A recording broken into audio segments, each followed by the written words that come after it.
अस्सलाम वालेकुम रहमतुल्लाहि व बरकातुहू। अजमेर शरीफ के उर्स से तकरीबन करीब एक प्रोग्राम हुआ फफून शरीफ में, और वहाँ के गद्दी नशीन कुर्सी पर बैठे हुए हैं। उसके बाद जो हुआ वो आप देखें, फफून शरीफ के गद्दी नशीन सुन रहे हैं और एक बरेलवी मौलवी बयान कर रहा है।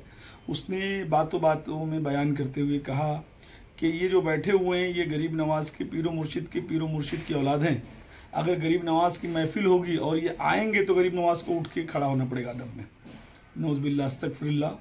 मतलब होता है कि ये गरीब नवाज के परदादा पीर की औलाद है।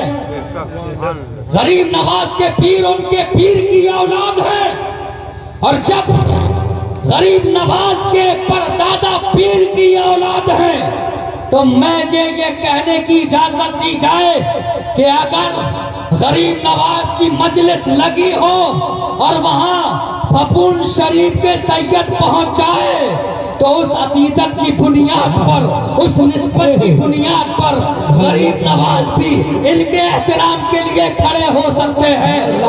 ये जुमला उस मलून, उस खबीस ने सरकार गरीब नवाज के ताल्लुक से कहा, और वो जो बैठा हुआ गद्दी नशीन है फफून शरीफ का, उसने उसको रोकने की भी कोशिश नहीं की, उसको मना भी नहीं किया। इसके बावजूद वो और अकड़ कर बैठ गया ये जुमला सुनने के बाद।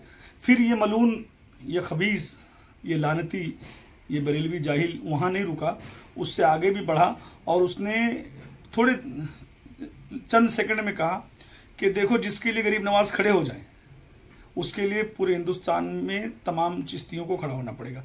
यानी नौज़ुबिल्लाह उसने गरीब नवाज को खड़ा भी कर दिया उस पीर के अदब में जो बैठा हुआ है, जो रोक नहीं पा रहा है कि ये क्या बात कर रहा है, ये क्या बयान कर रहा है, बल्कि वो और फूल रहा है और फूले जा रहा है, और खुशी के मारे के गरीब नवाज मेरे अदब में खड़े हो गए। और फिर उसने ये जुमला भी कह दिया कि खड़े हो गए। हर जिनके एहतराम में गरीब नवाज खड़े हो जाए, पूरे हिंदुस्तान को उनके एहतराम में खड़ा होना। नारे तकबीर, नारे रिसालत, नारे रिसालत। हुजूर सैयद मजहर मियां साहब क़िबला, हुजूर सैयद गुलाम हाफिज मियां साहब क़िबला।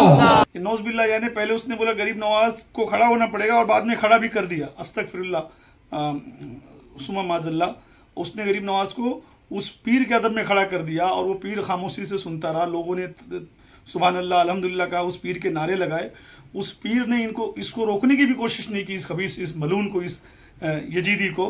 अगर यही म्यार है कि पीरो मुर्शिद की औलाद अगर आ जाए और गरीब नवाज को उठ के खड़ा होना पड़ेगा, तो अल्लाह के रसूल तमाम नबियों के बाद आए हैं, तमाम नबियों के सरदार हैं। मौला अली, तमाम सहाबा जो उनसे उम्र में बड़े थे, उनके बावजूद रसूल अल्लाह ने हाथ पकड़ के कहा, मन कुन तुम मौला फ़ाज़ा मौला, मेरे बाद तुम्हारा मौला अली है, जो कि उनके चचा मौजूद थे। तमाम उम्र दराज सहाबा भी मौजूद थे। अगर यही म्यार ज़िंदगी है तो हज़रत उमर मौला हुसैन के कदमों में अपनी पगड़ी इमामा नहीं रख देते और ये नहीं कहते कि हमारे सरों पे जो इज्जत के बाले हुए तुम्हारे कदमों की मेहरबानी है हुसैन। अगर यही म्यार ज़िंदगी है तो गौस पाक अपने वक्त के तमाम वलियों के सरदार नहीं होते। मगर सिर्फ और सिर्फ ये बुग़्ज़ गरीब नवाज है, बुग़्ज़ औलिया अल्लाह है जो इनके सीनों में है।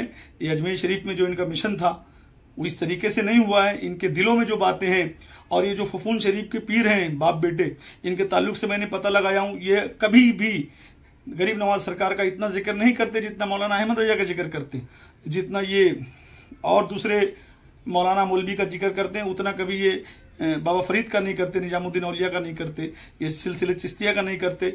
इस फफून शरीफ के इस पीर का जो बेटा है वो तो दिन भर रजा रजाई करते रहता है, और उसके सामने इस मलून ने सरकार गरीब नवाज को खड़ा भी कर दिया और अदब में भी खड़ा कर दिया, और वो पीर कुछ नहीं बोला।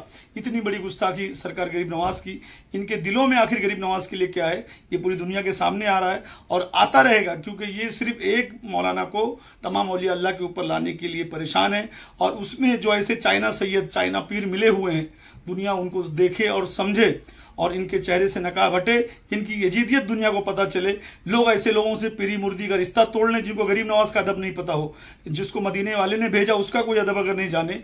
अल हसन वल हुसैन मौला अली माँ फातिमा की औलादों का जो अदब नहीं जाने और खुद भी अपने आप को सैयद कहे, उनके पीर की औलाद कहे, और उसके सामने कोई कहे कि गरीब नवाज अदब में खड़े हो जाए और खामोश हो जाए, तो समझ लेना कि उसके दिल में गरीब नवाज के लिए क्या मोहब्बत है। आप खुद समझ सकते हो। गरीब नवाज सरकार की गुस्ताखी हर हाल में बर्दाश्त नहीं की जाएगी, और तमाम बड़े सगीर के इमाम हैं, सबके बड़े हैं, उनसे बड़ा कोई नहीं। हिंदुस्तान में हर बारगाह को गरीब नवाज की बारगाह में आके झुकना पड़ेगा, जो कि पूरे हिंदुस्तान में चाहे जो चिश्ती खानका हो, सारी खानकाहें अगर अपना सर झुकाएंगी तो वो सिर्फ और सिर्फ खानकाहे फफूल शरीफ के सामने। गरीब नवाज के परदादा पीर की औलाद है। उस निस्बत मलून ने तमाम चिश्तियों को लाके फफूल शरीफ में झुकाया, जो दुनिया जानती भी नहीं फफूल शरीफ कहाँ है, ये कौन है, इनका क्या बिसाख है, किसी को नहीं पता। कोई मुसलमानों से पूछो तो नहीं मालूम होगा फफूल शरीफ कहाँ है।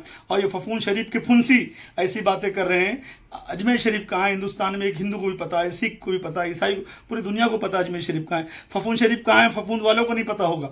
और ऐसे फफूंदियों से बचें, अपने ईमान की हिफाजत करें। वस्सलाम वालेकुम रहमतुल्लाहि व बरकातहू।